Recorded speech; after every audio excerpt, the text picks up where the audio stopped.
मी सावित्री ज्योतिराव फुले बोलते। ज्ञान नाही विद्या नाही बुद्धी असूनही चालत नाही। ज्ञान नाही विद्या नाही बुद्धी असूनही चालत नाही। तयास मानव म्हणावे काय। हो, मी सावित्री ज्योतिराव फुले बोलते।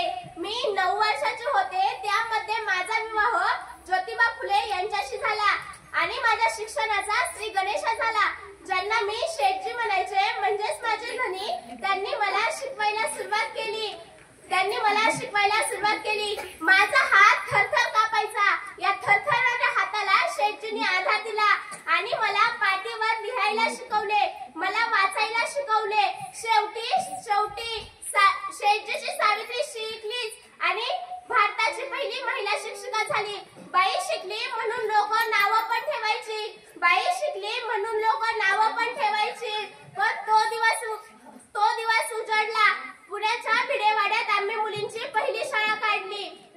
रस्त्याने जाताना लोक शेणगोटे फेकायचे। एक माणूस समोर आला आणि म्हणतोय कसा, ए बाई माग फिरायचं नाहीतर अब्रू घालवशील। असा उचलला हात आणि दिला त्याच्या थोबाडीत। तेव्हापासून माझा सर्वांवर वचक बसला। बाईच्या जातीला एवढं कणखर असावं लागतं। सगळं सहन केलं पण आनंद होता। आया बाया शिकत होत्या याचा। म्हणून म्हणते मुलींनो, विद्याविना मती गेली, मतीविना नीती गेली।